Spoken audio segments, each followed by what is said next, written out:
On March 3, 2000, the Argentinian rock star Charly Garcia was bored in his hotel room and decided to go up to the 9th floor and jump.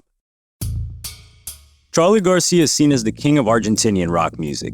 However, not many people within the English-speaking world are aware of his work and the incredibly insane life he's led. Charly grew up in Buenos Aires, Argentina, and what many people would consider a musical prodigy. At age 3, he was given a toy piano and his parents realized that he had a gift. At 5 years old, he was studying classical music, and by age 12, he was a qualified teacher of music theory. He also had perfect pitch where he could recognize a musical note simply by listening to it. As a teenager, he formed a band named Sui Generis, who are considered one of Latin America's most influential rock groups. They had a big hit with the song Canción para mi muerte, which spoke about Garcia's time in the military when he took a handful of pills in an attempt to get discharged. After a few years, the group would split up and Charly was involved in a number of other projects, one of which being La Máquina de Hacer Pájaros, and most notably, Cerro Girán. However, Charly's personality and music were at odds with what was happening in Argentina at the time. In the mid-1970s, Argentina's president was ousted by a military coup, and the country was now run by a committee of military leaders. Criticism of this government could involve censorship, imprisonment, torture, and even execution. But the most disturbing outcome was that a lot of people that were critical of the government had disappeared. As well as physically going missing, state records of them were destroyed too.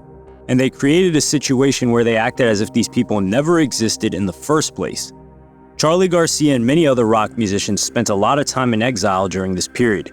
As you can imagine, someone who had a song about taking pills to avoid the military would not have been looked upon very fondly by this new regime.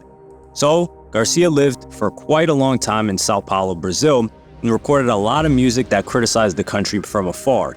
His music would often contain songs criticizing them, but through metaphors that they wouldn't necessarily understand. In 1983, he traveled to New York and recorded a song about the dark turn that his homeland had taken. Between 1976 and 1983, 30,000 people fell under the mysterious category of, quote, disappeared. In this song, Charly confronted the grim reality of what was happening. Lyrics from the song translated from Spanish say, "Neighborhood friends can disappear, the singers on the radio can disappear, the people in the newspaper can disappear, the person you love can disappear." And in 1984, he released a song called Cerca de la Revolución, which contained the lyrics, "And if tomorrow's like yesterday again, what was beautiful would then be horrible. It's not just a question of elections." Argentina was also embroiled in a war with the United Kingdom, and Charly released a song called No Bombardeen Buenos Aires, which translated to Don't Bomb Buenos Aires. However, as well as being an experimental musician, Garcia was known for pulling pranks and trolling people. In one concert, he dropped his pants in front of a live audience for the peculiar reason of proving that he wasn't gay. Charly often destroyed instruments on stage when he didn't like the sound of them and regularly got into fights with journalists. Bruce Springsteen is often nicknamed the boss, but when he played in Argentina, Garcia went up to him and told him that he was the boss around here. Garcia lived a life where he was regularly getting into trouble but loved his music. In a concert in 1987, he went into the crowd and got into a fight with a fan. The fan filed a complaint, but when the police commissioner confronted Garcia, he wanted him to sign an autograph for his kids instead. However, this erratic behavior was due to underlying problems. Garcia was heavily addicted to drugs and was in and out of psychiatric hospitals. Garcia was described in an article in the Washington Post where it read, "His apartment is covered in graffiti, and he often gives interviews while lying in bed. He also has a penchant for feather boas and Barbie dolls." In February of 1999, he decided to make a political statement. As a piece of performance art, he placed a number of plastic dummies into a river and hauled them out. This was to replicate what happened in real life during the dictatorship. For Charly's fans, this was where his antics crossed the line, but Garcia's original idea was to fly up into a helicopter and throw the dummies into the river from above. Hebe de Bonafini, who was president of an Argentinian human rights group, said, "You know, I understand the need for artistic expression, but come on, it's gotta have limits and some kind of respect. You've got to recognize the border between people's feelings and art." Mariano Grondona, an Argentinian journalist, said at the time, "I think Charly is sincere in his desires to pay tribute, but this suggestion of this has come as a shock to many people. It's taking a dramatic, troubling part of history and depicting it in a light way." In March of 2000, Charlie was in the Argentinian city of Mendoza performing a concert. It was while he was in this city that he was asked for his autograph by a female fan, and he refused. In retaliation, the fan smashed a glass of whiskey over his head. Charlie's security got involved, and the group that the woman was with defended her, and a violent brawl ensued. Before the concert, Charlie was resting at his hotel in Mendoza, and there were some fans waiting outside and hoping to see him.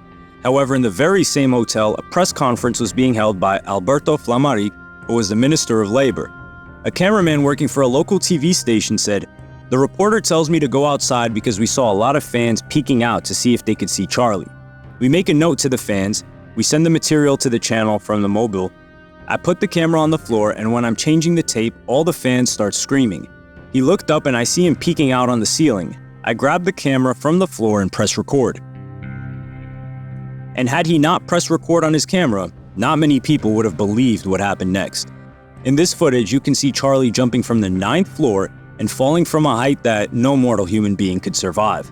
The cameraman then ran inside the hotel grounds to see where Garcia was now. At first, it looked like Charlie Garcia had staged it and done it in the most gruesome way possible. You can even hear some of his fans shouting Charlie with a sense of panic. Expecting the worst, the cameraman went into the hotel. To the shock and disbelief of everyone around, Garcia was chilling inside the pool. The swimming pool was on the 2nd floor, so Garcia had jumped a total of 7 stories. The pool was only 5 meters long and 2.4 meters deep, but Garcia was completely unscathed. Apparently, before this stunt, Charlie had been asking the pool guy how deep it was and throwing random objects inside. The cameraman said, "I thought I recorded Charlie's suicide. You couldn't see that there was a pool from where we were. We saw him swimming as if he were in a spa. When my partner asked him where he had left the Superman cape, he answered, 'In your room.'" Charlie, ¿dónde dejaste la capa de Superman? ¿Dónde dejaste la capa de Superman? ¿Por qué? After jumping and landing into the pool, Charlie turned to the journalist and said, "Can you grab me a Coca-Cola?" He also joked, "This is the first sports thing I've ever enjoyed." Garcia was asked why he did this, and he simply said, "I was very bored in the fatal Mendoza. I said, what am I missing now? Just learn to fly." In the aftermath, a series of rumors and myths surrounded the event. It was alleged that the police had called to his door, and because of the brawl he was involved in the other night, they were going to arrest him. So instead of answering the door, he jumped out the window and straight into the pool. However, when the journalists arrived, there were no police there to be seen. A more likely explanation is that Garcia was so high on drugs that he got it into his head that this seemed like a good idea. There's footage where Garcia played at a concert and another performer accidentally knocked over the stash of coke that he had beside him on a speaker. So the explanation that he was high on drugs is not too far-fetched. The pool jump provided Garcia with a lot of publicity, and he did not waste time in trying to capitalize on it. He released not one, but 2 songs about this incident, one called Noveno B, meaning 9th B, and another called Me tiré por vos, meaning I jumped for you. In the latter song he sings, "I was very bored in my fatal Mendoza. I said, what else can I do now? Only learning how to fly." Today, Charlie Garcia lives on as the king of Argentinian rock, and bizarrely enough, jumping off this hotel roof into a pool has only added to his legacy. Make sure to subscribe for more.